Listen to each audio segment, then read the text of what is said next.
So this is a quick demo on how to create a composite from three different images and some background and all that kind of stuff. This is the final image. It's not perfect, but it was good enough to make me happy, make me smile. So I want to just kind of quickly go over how I got from the beginning to this. It started off with three images. First, the young lady who was the leader of the march down the street, and then some of the people behind her, and then this man at the side of the street.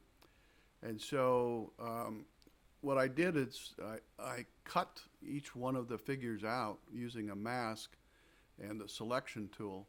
And I'm going to show you a relatively new selection tool in Photoshop, and it's called the Object Selection Tool. It's over here. It's got this little square within a square. I right-click, and you can see there's actually three different selection tools in this menu item. And I'm going to select the Object Selection Tool.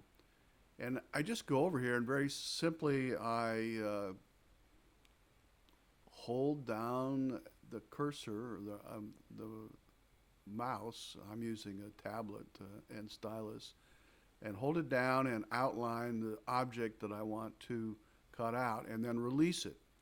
And Photoshop's going to think for a little while, and it's going to try to do its best to create a mask around this individual. And you can see that, in fact, they did pretty good. They left out some of the sign, and they left out part of his watch.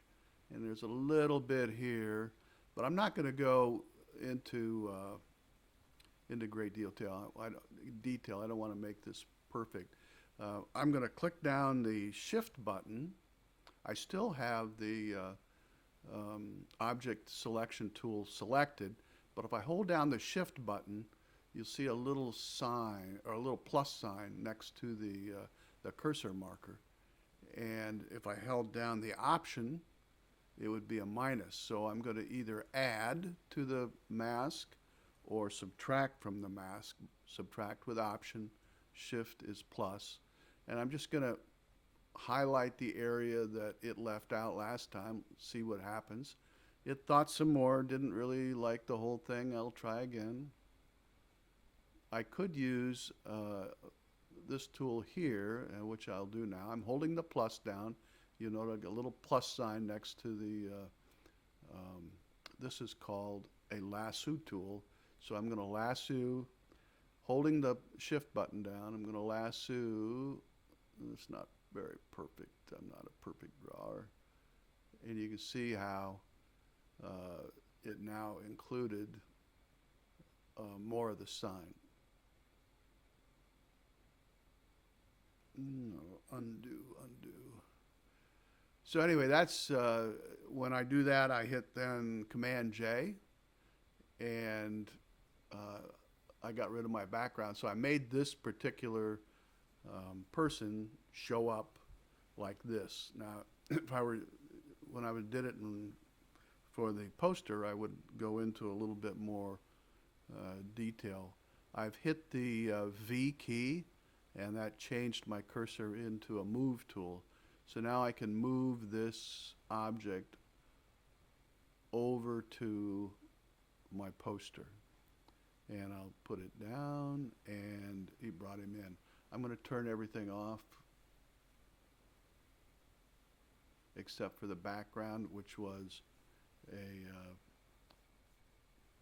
a background that I bought. And up here is the gentleman that I brought in. I will want to change his size, so I hit Command T, and it allows me to transform, and I'm just going to bring him down a little bit. And so what I do is I bring each one of these figures in. Here's another one. Again, the Object tool, and I want from about here, this sign, over to this sign. So I'm just going to hold this down. I missed his head, so I'm going to go back and add that. I missed a lot of it. So I'm going to start over again. I hit Command D. That gets rid of all of the and highlight everybody. Okay, so I'm just going to hold the shift button or the shift button down and add this stuff. And then once again, add. And I keep doing this until I get everybody in that I want to get in and every object in. And sometimes I have to use the lasso tool.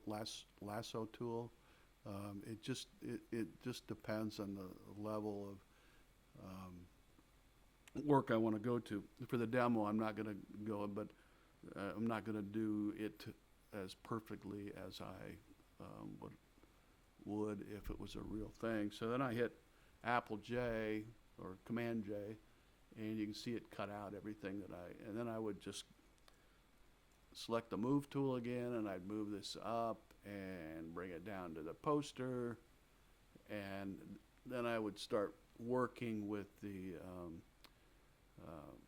size. If it was, here's the girl, I'd do the same thing with her. The bottom line is, what I end up with is the crowd, the man, and the woman. And I mess with the I don't mess, but I use the transformation tool to change the size of each one of the cutouts, and then I put them in the place I need to. And then to make the the emphasis come out right, I change the blends, how the three images, the girl, the man, the woman, the man, and the crowd, how they blend into this background. And then I will, using a mask over here, I'm going to show it without the mask. I'm going to disable the layer mask. And you can see that this is the crowd. As long as I had that layer mask in, I had taken out I'd painted out their legs. So I'll turn the layer mask back on, and you can see that their legs now go behind his head. So I do that with her hand and other things, and I do that for all of the figures. So now I have the woman, the man, and the crowd all proportional and all blended in the way I want them to emphasize her and her arm. And then what I do is, over here, if you look here, it says compilation. And by holding down the command, the option, the shift, and then clicking the E button, I create a compilation of all the layers below the layer I would select. And so that compilation looks like this, which is the same. I make a copy of it so it's non-destructed. Now this is a little bit too literal for me, and so I add a layer of rock, and I paint out. You can see that I have, if I go over here and I disable layer mask, you can see that there's some stuff over her face and her collarbone that I don't want there, and so I have painted it out. And then I add in the Black Lives Matter using the font Cornerstone, which is the BLM font. And then I add in Juneteenth down here to commemorate the date. And then I want to add a little bit more emphasis in the center of the image, and so this is actually some blending of shadows and light, and I used a vivid light so that I've got the center is very bright, and so it's sort of makes you want to follow her arm up to see that Black Lives Matter. So anyway, that's the quick and dirty of how I did the composite. All right, thank you very much. Got any questions, you can either email me or put them in the comments below. Bye-bye.